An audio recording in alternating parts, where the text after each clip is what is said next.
Hello my dear learners, I am Dr. Pawan Kumar Shukla and I am taking your lectures of the subject antenna and wave propagation. In my last few lectures, I was discussing about the sky wave propagation and the different parameters in the sky wave propagation have been discussed. In today's topic, I will discuss the parameter maximum usable frequency. Although this maximum usable frequency parameter is based on the previously defined parameters like critical frequency.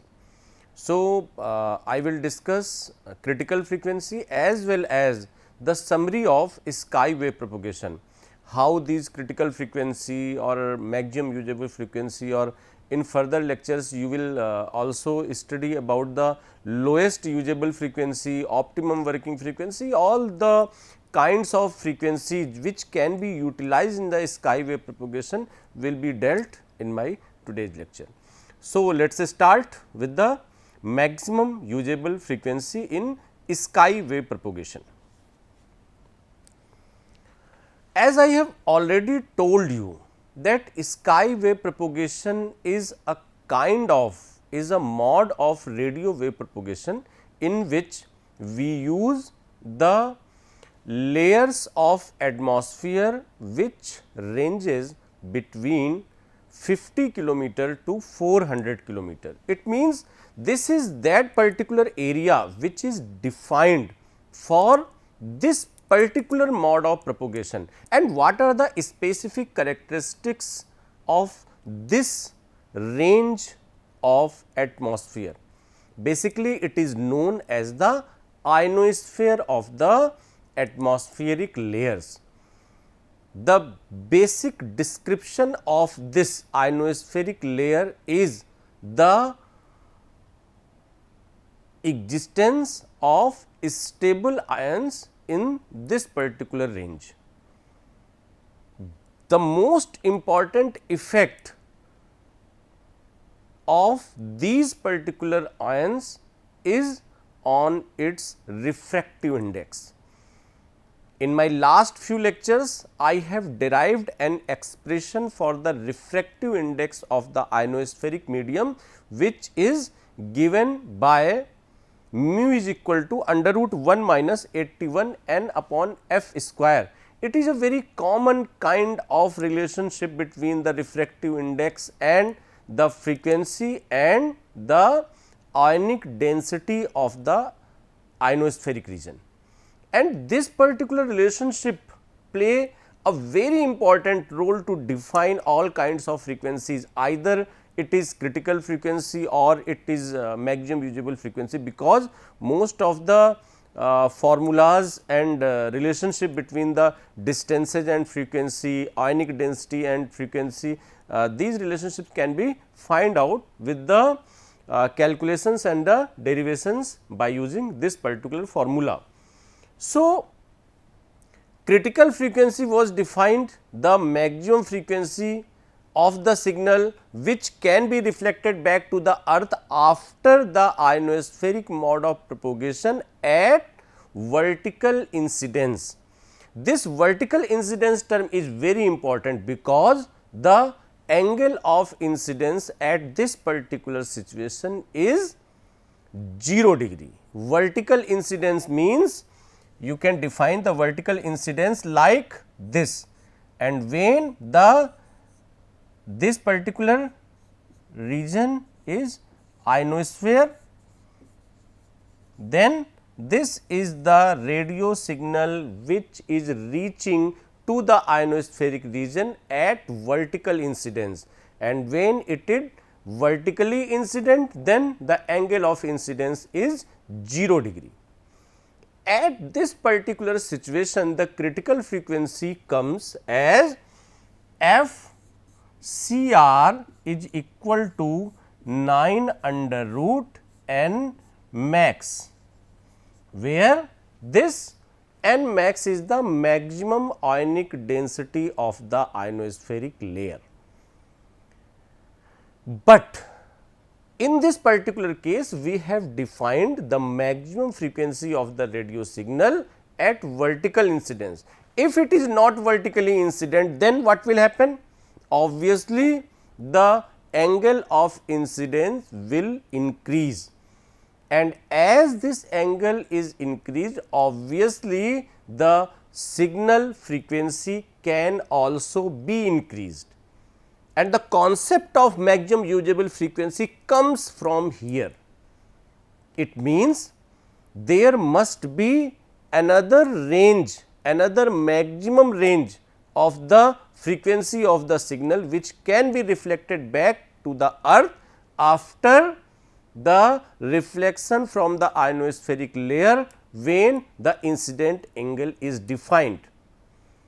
So, for defining this maximum usable frequency, I can give you a brief summary about two particular points, that maximum usable frequency can be defined for a given incident angle as well as it can be defined for a particular range between 2 points on the earth. It means the communication link which has to be established between a source and destination, and the source and destination on the earth, like suppose this is A point and this is B point, and this distance is given, and when this distance is given, the maximum usable frequency can also be defined for a particular layer. Means for a particular layer means either it is D, E, F1 or F2. For each kind of layer, the maximum usable frequency is defined differently. So, for defining this particular parameter maximum usable frequency, which is written as FMUF, and this FMUF is defined as the limiting maximum frequency that can be reflected back to the earth by the ionospheric layer for an specific angle of incidence other than the angle of incidence for vertical incidences, which is denoted by FMUF. The maximum usable frequency can also be defined, as I have told you, for a particular range between 2 points, and it is defined for the sky wave propagation when the distance between 2 points is given. Thus, FMUF is the highest frequency used for the sky wave communication and for each pair of points on the globe, and the value of FMUF will be different. So, generally the value of FMUF ranges between 8 megahertz to 35 megahertz, and this range is defined for all kinds of layers D, E, F1 and F2. For the formulation purpose, in the same way as we have derived the expression for the critical frequency FCR, in the same way we can use the formula as refractive index of the ionospheric medium is given as mu is equal to under root 1 minus 81 n upon f square, where this mu is the refractive index of the ionospheric medium, n is the ionic density, and this f is the frequency of the radio signal which is being propagated in the ionospheric region. When we put the value of this n f, and this mu is defined as by Snell's law as sin I upon sin r. It means the angle of incidence is I and r is the angle of reflection. It means when a signal is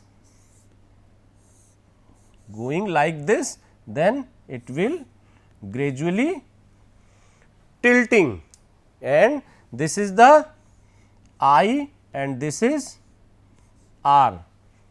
I is the angle of incidence and r is the angle of refraction, and this is the medium 1, medium 1 means this is the medium between the ionospheric region and this is the medium 2, medium 2 means ionospheric region. When a radio signal from the earth is going in the upward direction and reaching to the ionospheric region, and when this particular layer means this particular layer is the layer of ionosphere. So, when we use this particular formula of refractive index, we can see that when sin theta m, theta m is the angle of incidence, any angle of incidence is defined for maximum usable frequency, and this sin theta m, obviously sin r, r is defined for maximum usable frequency. It means for reflecting back to the earth for a radio signal, it is essential to become the process of total internal reflection. After this total internal reflection, only the radio signal can be bent towards the earth.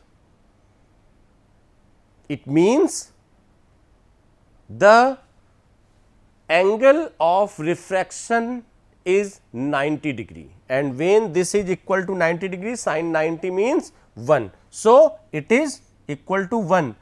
It means our whole analysis will be based on this angle of incidence I, and this angle of incidence I is given here theta m, and this sin theta m. When this theta m is defined, then obviously for a particular layer of the ionosphere, the ionic density will also be maximum, and this maximum density is defined by n max.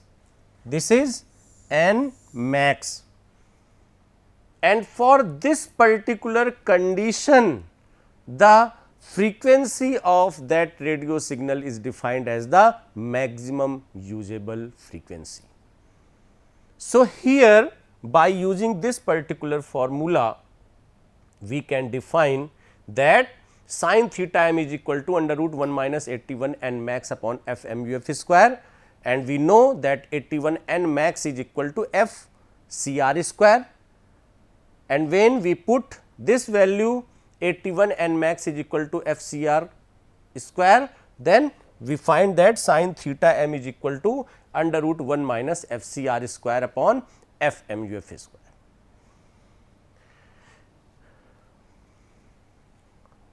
By defining this particular formula, 1 minus sin theta square, sin square theta m is equal to f c r square upon f mu f square, and by defining this particular formula, we get this one.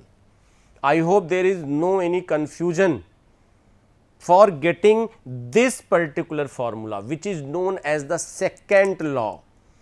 F mu f is equal to f c r into sec theta m. Critical frequency into sec theta m is equal to f mu f. It is very important formula, and you must have to remember it.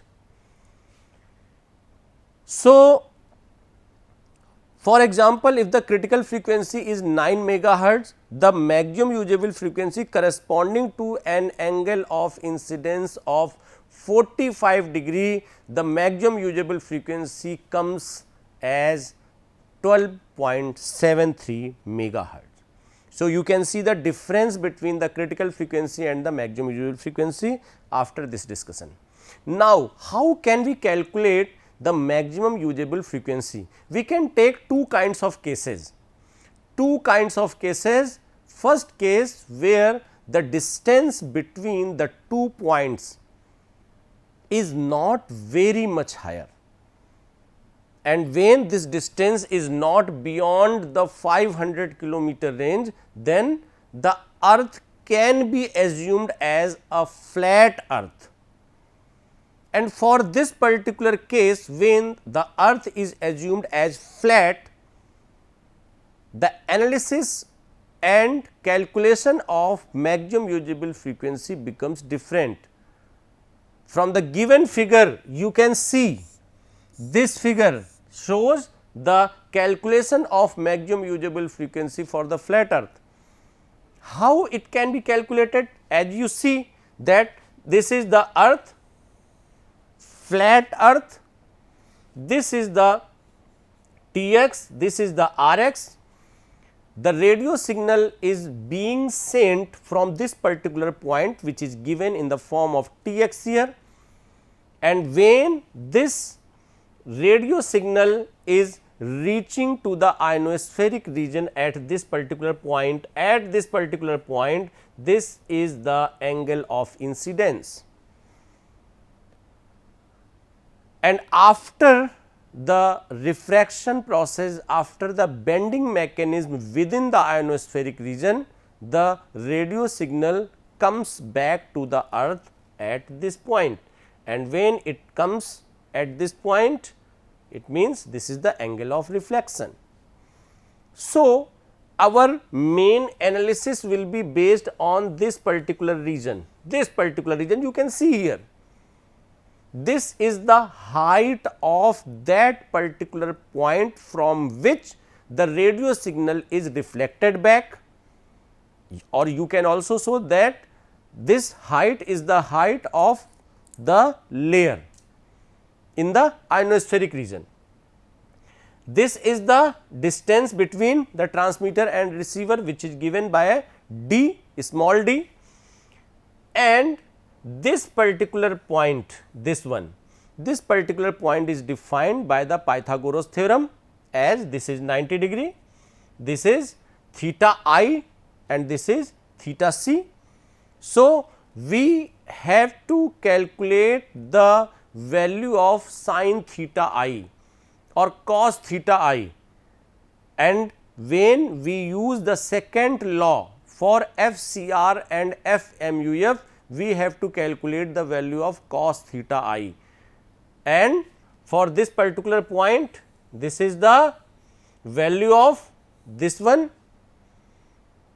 and by using h d by 2, this is d by 2, this is d by 2, this is h, and by using the Pythagoras theorem, we can calculate that cos theta I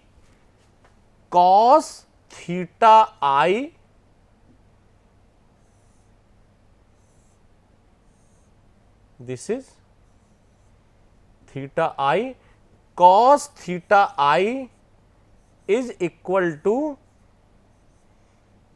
A B C, and this cos theta I is equal to AC upon AB, and from this diagram you can show that this AC is equal to H and this AB is equal to under root H square plus D by 2 ka whole square, and the same thing is written here. Okay. So, cos theta I can also be written as twice h upon under root d square plus 4 h square. In the same way, by using the second law, this is the form of second law, and by using second law we can write f MUF square is equal to f c square upon cos square theta I, and in the same way we calculate and analyze the formula for getting the maximum usable frequency. We get from here that f MUF square upon f c square is equal to d square upon 4 h square plus 1, and after all the calculations the final formula for f MUF is equal to f c under root d square plus upon 4 h square plus 1. This is the final formula and you have to remember this formula. So, this is the case of flat earth. Now, you have to calculate the value of maximum usable frequency for the curved earth. It is somehow a little bit complicated, but you have to understand all the complications. Why? First of all, when we assume the earth as curved earth, obviously the distance between the 2 points means between the transmitter and receiver is very high. So, for this particular calculation we assume something like, first thing, when we take curved earth like this and this is the center of the earth O, and this is the point of transmitter and this is the point of receiver, means A is the transmitting antenna and C is the receiving antenna, and the radio signal is being sent to the ionospheric region. This is the ionospheric region. So, it means the radio signal is being sent from the point A and the radio signal is being received at the point C. So, this is the angle of incidence, means this is the point of reflection and the signal goes to the ionospheric layer, and at particular point B it is returned back to the earth. So, we have to calculate the value of this cos theta I, and cos theta I is a very important parameter, because for getting this cos theta I we have to consider the different distances. Like, suppose if this is the radius of the earth and this is the theta, which the radial vectors are centralizing their angles at the point O, means this is theta, means this is twice of theta, and as per the formula that twice of r theta is equal to arc. Arc means theta is equal to arc upon radius. So, theta is equal to arc upon radius means this is the angle subtended by, this is twice of theta angle subtended by the this arc. Arc means the distance between transmitter and receiver, and this twice theta is equal to d upon r, and when we write like this, then this d is equal to twice of r into theta. So, for getting this particular cos theta I, we have to know the value of this B D and this B A. What is B D? B D is the H plus R minus, suppose this is the R, this is H. It means the B O distance is H plus R, but for getting this B D we have to find out the value of this particular region, this particular distance, and for getting this particular distance we can say that this is the complete distance R and this is the distance of R cos theta, means R minus R cos theta is this particular distance.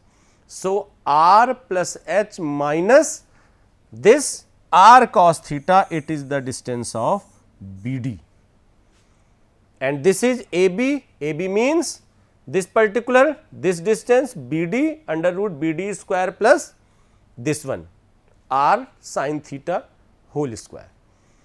So, when we get these two values of B D and A B, we can put directly the value in the formula of cos theta I, and this cos theta I is equal to R plus H minus R cos theta upon under root R sin theta whole square plus R plus H minus R cos theta ka whole square.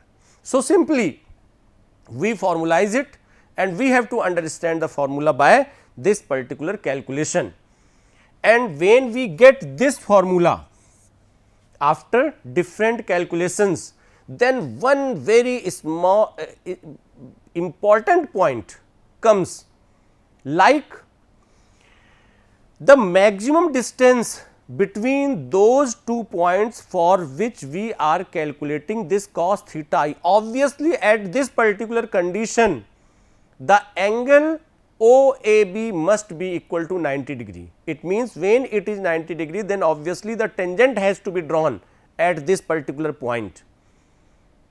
It means the distance on the earth can only be maximum when this particular angle is equal to 90 degree, and when it is 90 degree, then this triangle is right angle triangle, and when this is right angle triangle, we also can write that cos theta is equal to OA upon OB, and simply this is R upon R plus H, and when this is R upon R plus H, you can write 1 plus H by R whole to the power minus 1, and when we define this cos theta in terms of its degree of polynomials, we can simply write that cos theta is approximately equal to 1 minus H by R.